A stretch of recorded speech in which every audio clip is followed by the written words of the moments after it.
Bien, buen día hermanos, es un gusto estar nuevamente con ustedes, aunque sea de esta forma virtual, asincrónica y a la distancia, pero es un placer poder compartir la palabra nuevamente con ustedes. Quisiera que en esta mañana, en este momento, podamos reflexionar sobre la oración más grandiosa, creo yo, que registra la Biblia, que es la que se encuentra en Juan capítulo 17, la oración de nuestro Señor Jesús. O podríamos decir una de las oraciones de nuestro Señor Jesús, porque si hay un aspecto que los evangelios nos muestran acerca de Jesús es que Él vivía una vida constante de oración. Vemos, por ejemplo, que al bautizarse Jesús ora. Al momento de enviar a sus discípulos en su primera gira de evangelización, Jesús ora. Antes de escoger a los 12 discípulos, Jesús ora. Antes y después de alimentar a los 5.000, Jesús ora. Antes de la confesión de Pedro, Jesús ora. Durante la transfiguración, Jesús ora. Cuando se le acercan unos niños, Jesús ora por ellos. Antes de resucitar a Lázaro, Jesús ora. Antes de enfrentarse a la cruz, allí en Getsemaní, Jesús ora. Desde la cruz, Jesús ora. Con los discípulos camino a Emaús, ya resucitado, Jesús ora. E incluso en su ascensión, Jesús ora. A lo largo de todos los momentos de su vida, Jesús experimenta una vida de oración. Y creo yo la oración más emblemática, más grandiosa, con un contenido más profundo, es la que está en Juan capítulo 17, en la cual tiene un contenido muy rico que no vamos a pretender abarcar en su totalidad o cabalmente, simplemente esbozar algunos de sus aspectos generales. El contexto de esta oración es el aposento alto, luego de la celebración de la Pascua y horas antes de ser crucificado, allí en la última noche de nuestro Señor. Y al leer esta oración nosotros tenemos un privilegio inigualable, que es acceder a la comunicación intratrinitaria, es decir, tenemos dos personas de la Trinidad, el Padre y el Hijo, en una comunicación íntima, y nosotros somos privilegiados de tener esta oración registrada en la Biblia para poder acceder a esta comunicación entre el Padre y el Hijo. Esta oración refleja en primera instancia el plan eterno de Dios desde la eternidad y hacia la eternidad, hasta la consumación de este plan. ¿Y cuál es el objeto de este plan? Bueno, la glorificación del Padre por medio del Hijo. La glorificación del Padre por medio del Hijo. Y eso ya se puede ver en el versículo 1 que les invito a leer de Juan 17. Versículo 1 dice: estas cosas habló Jesús y levantando los ojos al cielo dijo: Padre, la hora ha llegado. Glorifica a tu Hijo para que también tu Hijo te glorifique a ti. Aquí vemos resumida la esencia de este plan eterno de Dios que mencionábamos, que llega a su culminación en este momento, en el cual se iba a concretar mediante la obra en la cruz, el sacrificio de Jesús en la cruz. Y Jesús dice: ya llegó la hora, ahora es cuando vas a ser glorificado, el Padre en el Hijo y el Hijo en el Padre, ¿verdad? La glorificación del Padre por medio del Hijo. De esto trata el plan de Dios desde antes de la creación. Y en los primeros versículos de esta oración se nos esbozan algunas facetas, algunos aspectos tajantes a este plan. En primer lugar, lo que podemos ver en el versículo 2 es el derecho que se le da al Hijo, el derecho que es potestad, que es soberanía del Hijo. Vamos a leerlo. Versículo 2 dice: como le has dado potestad sobre toda carne, es decir, al Hijo, para que dé vida eterna a todos los que le diste. ¿Cuál es la potestad del Hijo? Dar vida eterna. Jesús es el único que tiene la potestad de dar vida eterna. En segundo lugar, en el versículo 3 leemos: y esta es la vida eterna.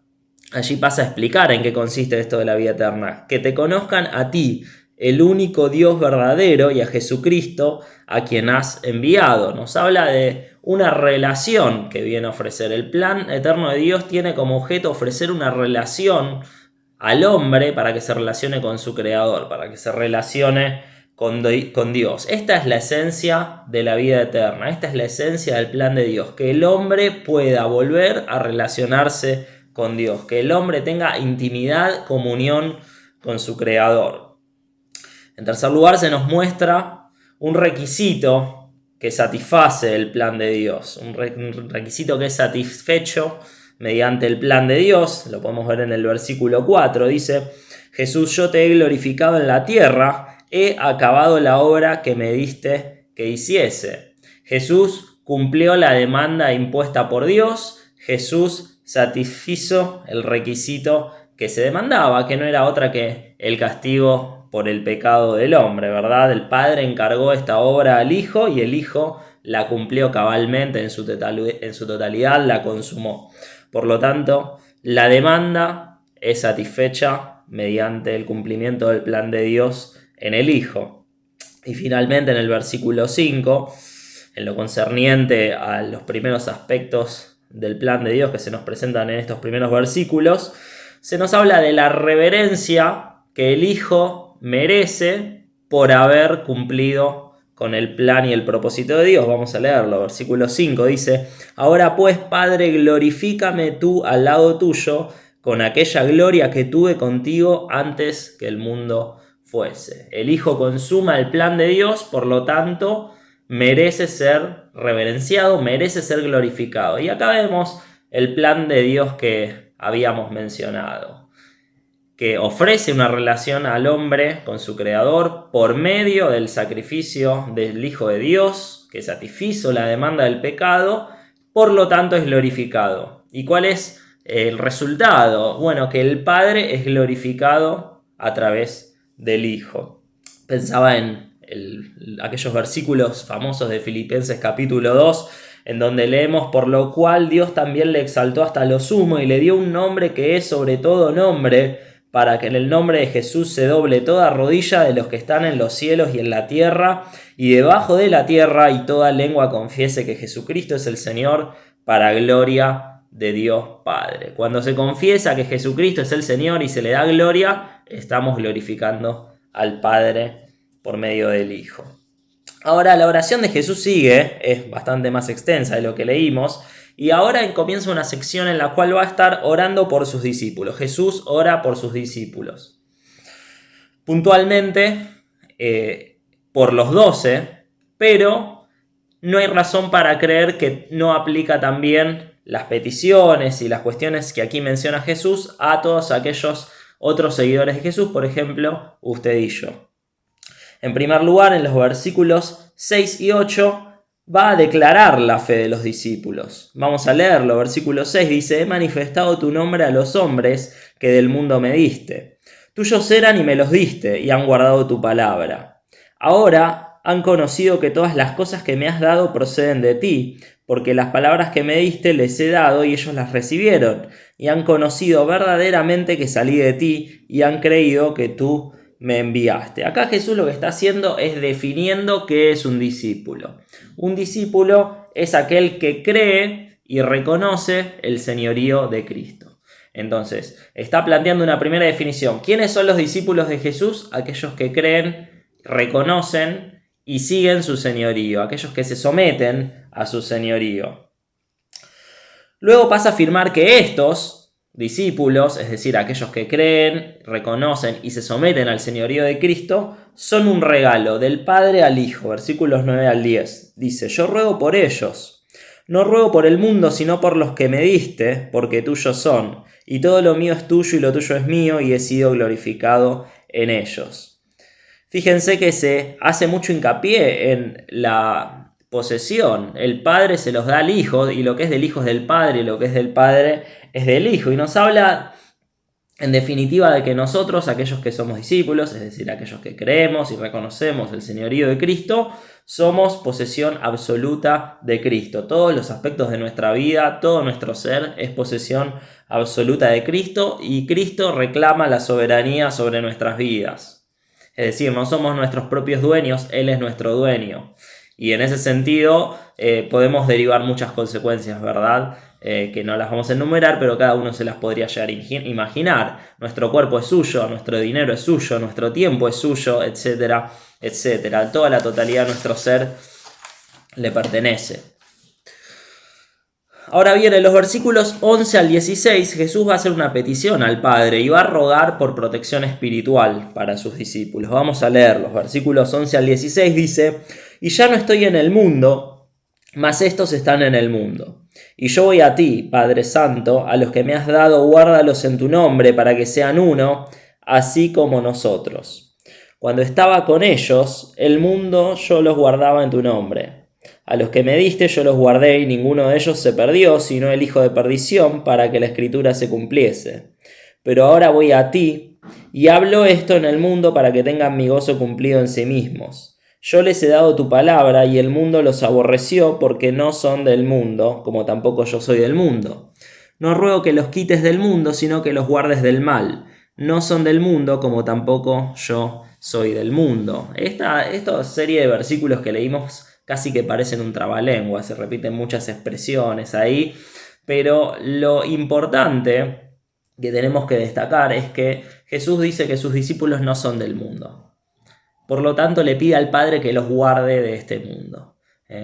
Somos extranjeros, somos peregrinos peregrinando hacia su patria celestial. Cuando leía esto me acordaba del libro del progreso del peregrino, ¿verdad? Tenemos allí aquel personaje que está peregrinando a través de este mundo hasta llegar a su hogar celestial y tiene que afrontar muchos problemas, pero sale victorioso, airoso, porque Dios está de su parte, Dios lo guarda, Dios lo protege. Bueno, esta ficción nos sirve de buen ejemplo de lo que debiera ser nuestra vida. Nosotros estamos en este mundo, pero no pertenecemos a este mundo.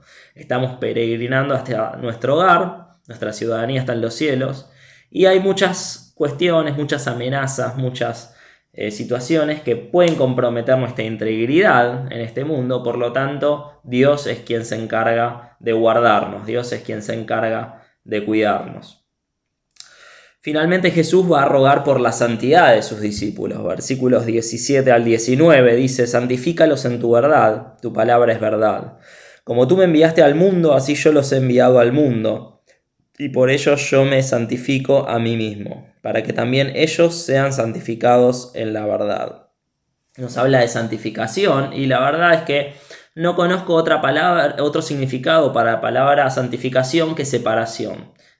Santificar algo es separarlo, y acá Jesús está rogando para que sus discípulos, para que sus seguidores, para que aquellos 12, pero también vos y yo, seamos santificados, seamos separados, seamos apartados. Y menciona aquí la palabra de Dios como un agente santificador. Fíjense que dice: santifícalos en tu verdad, tu palabra es verdad. Y entender la importancia de la palabra de Dios como el principal agente santificador de nuestras vidas. Esto lo dice claramente el Salmo 119, ¿verdad? ¿Con quién limpiará el joven su camino? Con guardar tu palabra. O en mi corazón he guardado tus dichos para no pecar contra ti. Cuanto más acuñamos, estudiamos y atesoramos en nuestro corazón la Biblia y la practicamos, más nos estaremos alejando del pecado, más estaremos siendo apartados del pecado, más santos seremos. Por lo tanto, Jesús ruega por la santidad, por la protección espiritual de los creyentes, y ahora va a orar específicamente por los creyentes que vendrían posteriormente, es decir, no por los 12 necesariamente, sino por aquellos que creerían en base a la predicación de aquellos, entre los cuales claramente estamos incluidos nosotros. En primer lugar, Jesús va a orar por los creyentes en el tiempo presente y luego va a orar por los creyentes en el tiempo futuro. ¿Cómo es esto? Bueno, vamos a leer versículos 20 al 23 y vamos a ir entendiendo. Dice en el versículo 20 Jesús: mas no ruego solamente por estos, sino también por los que han de creer en mí por la palabra de ellos, para que todos sean uno, como tú, oh Padre, en mí y yo en ti, que también ellos sean uno en nosotros, para que el mundo crea que tú me enviaste. La gloria que me diste yo les he dado, para que sean uno, así como nosotros somos uno. Yo en ellos y tú en mí, para que sean perfectos en unidad, para que el mundo conozca que tú me enviaste, y que los has amado a ellos como también a mí me has amado. ¿Qué es lo que pide Jesús por los creyentes para el tiempo presente? Pide por unidad. Pide por unidad. Ahora, Jesús enfatiza en primer lugar cuál es la raíz de esta unidad. Es decir, cuál es aquel factor que nos une, aquello que amalgama la unidad entre los creyentes? Bueno, el versículo 20 lo aclara, y es que sea una misma fe, porque habla de creer la palabra de los discípulos, es decir, la enseñanza apostólica. Hay unidad únicamente si hay una misma fe. No puede haber unidad cuando no compartimos los fundamentos básicos de la fe. Hoy en día se estima que hay entre 30.000 y 45.000 denominaciones cristianas. No todos compartimos la misma fe. Algunos compartimos diferencias de tradiciones, diferencias de interpretación, y sí compartimos una misma fe. Algunos creyentes con otros directamente no compartimos una misma fe. Hay cristianos hoy en día que se autodenominan cristianos, pero que no creen que la Biblia sea palabra de Dios, que no creen que Jesús haya resucitado entre los muertos, que no creen que Jesús vaya a volver a reinar. Por lo tanto, puede haber unidad únicamente cuando se comparte una misma fe. De otro modo no, y no estamos obligados a buscar, ni estamos llamados a buscar la unidad con aquellos que no tienen una misma fe basada en la enseñanza bíblica. Ahora Jesús pide por la unidad, claramente, ¿verdad? Para que todos sean uno. Y pensaba en palabras muy similares del apóstol Pablo cuando le escribe a los Efesios en el capítulo 4, que les dice cómo tienen que buscar fervientemente esta unidad. El apóstol dice: yo pues, preso en el Señor, os ruego que andéis como es digno de la vocación con que fuisteis llamados, con toda humildad y mansedumbre, soportándoos con paciencia los unos a los otros en amor, solícitos en guardar la unidad del Espíritu en el vínculo de la paz. Un cuerpo y un espíritu, como fuisteis también llamados en una misma esperanza de vuestra vocación. Un Señor, una fe, un bautismo, un Dios y Padre de todos, el cual es sobre todos y por todos y en todos. Podemos ver entonces que la enseñanza del Nuevo Testamento nos llama constantemente a buscar la unidad con nuestros hermanos, con aquellos que comparten la misma fe que nosotros. Y ahí Pablo da todas aquellas cosas que nos unen, ¿verdad? Un cuerpo, un espíritu, un Señor, una fe, un bautismo, un Dios y Padre de todos. ¿Cuántas cosas que tenemos en común? Y sin embargo a veces estamos tan pendientes de nuestras diferencias con el hermano que tengo al lado, de problemáticas, en lugar de estar unidos, como decía Pablo, mediante el vínculo de la paz, estar buscando la paz con el hermano, la tolerancia, el respeto, el amor, para preservar la unidad. Y Jesús va a presentarnos un modelo de unidad verdadera, diría yo el modelo más perfecto de unidad, y realmente establece un modelo a seguir con una vara bastante alta, diría yo. Fíjense en los versículos 21 al 23, tal vez lo podemos volver a leer. Dice: para que todos sean uno, como tú, oh Padre, en mí y yo en ti, que también ellos sean uno. Luego dice: para que sean uno, así como nosotros somos uno, yo en ellos y tú en mí, para que sean perfectos en unidad. Entonces, el modelo a seguir en lo tajante a la unidad que tenemos que tener con nuestros hermanos es la unidad que tienen el Padre y el Hijo. Y esta unidad es una unidad perfecta, una unidad eterna, una unidad inquebrantable. Así tiene que ser la unidad con mi hermano. Así tiene que ser la unidad entre los miembros del cuerpo de Cristo, que es la Iglesia. Una unidad perfecta como la que tienen el Padre y el Hijo. ¿Y qué va a ocurrir cuando tengamos esa unidad? Bueno, Jesús en estos versículos que leímos también nos habla acerca de cuál es el resultado de la unidad verdadera, es decir, del perseguir una unidad mediante el vínculo de la paz que se asemeje lo más posible a la unidad que tienen el Padre con el Hijo. Y el resultado de esta unidad verdadera es que el mundo crea. Jesús dice: para que el mundo crea. Luego dice: para que el mundo conozca. Entonces, cuando los creyentes practiquen una unidad perfecta, como la del Padre con el Hijo, las personas van a creer. Las personas van a creer. Ese es el resultado. Y Dios va a ser glorificado mediante estas personas que crean al ver el testimonio de los creyentes. En el capítulo 13 de Juan, que no vamos a leer, Jesús establece un nuevo mandamiento en términos muy similares a estos. Él dice: en esto conocerán todos que sois mis discípulos, si tuviereis amor los unos con los otros. Fíjense cómo es constante esta idea de que los creyentes, amándose los unos a los otros entre sí, van a dar como resultado nuevos creyentes, personas que los vean y entonces crean auténticamente en Jesús. El amor de los creyentes debiera reflejar el amor del Padre que envió a su Hijo y el amor del Hijo que dio su vida por los pecadores. Y la unidad de los creyentes debiera reflejar la unidad perfecta e indivisible del Padre y el Hijo. Entonces, eso es lo que Jesús pide para los creyentes del tiempo presente. Pero también dijimos que se refiere en su oración a un aspecto futuro y en el ámbito de la eternidad Jesús plantea y profetiza, por qué no decirlo, la unidad eterna de los creyentes. En los últimos versículos 24 al 26 vamos a leerlos. Dice: Padre, aquellos que me has dado, quiero que donde yo estoy también ellos estén conmigo, para que vean mi gloria que me has dado, porque me has amado desde antes de la fundación del mundo. Padre, justo el mundo no te ha conocido, pero yo te he conocido y estos han conocido que tú me enviaste. Y les he dado a conocer tu nombre y lo daré a conocer aún, para que el amor con que me has amado esté en ellos y yo en ellos. Y repetimos el 24, fíjense. Padre, aquellos que me has dado, quiero que donde yo estoy, también ellos estén conmigo, para que vean mi gloria que me has dado. Entonces, ¿cuál es el futuro de los creyentes? ¿Cuál es el futuro de la iglesia? ¿Cuál es el destino eterno de los creyentes? Vivir eternamente en unidad, en comunión eterna con Cristo en primer lugar y con nuestros hermanos. Y el objetivo de esta comunión eterna no es otro que ver la gloria del Hijo.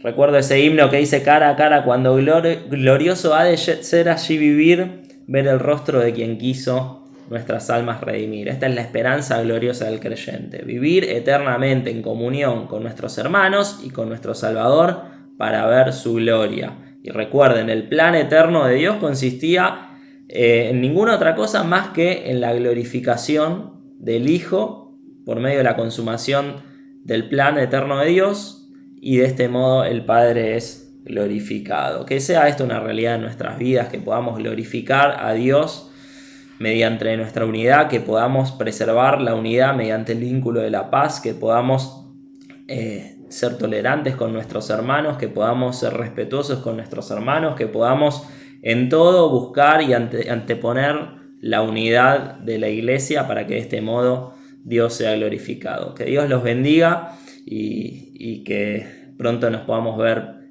presencialmente cara a cara.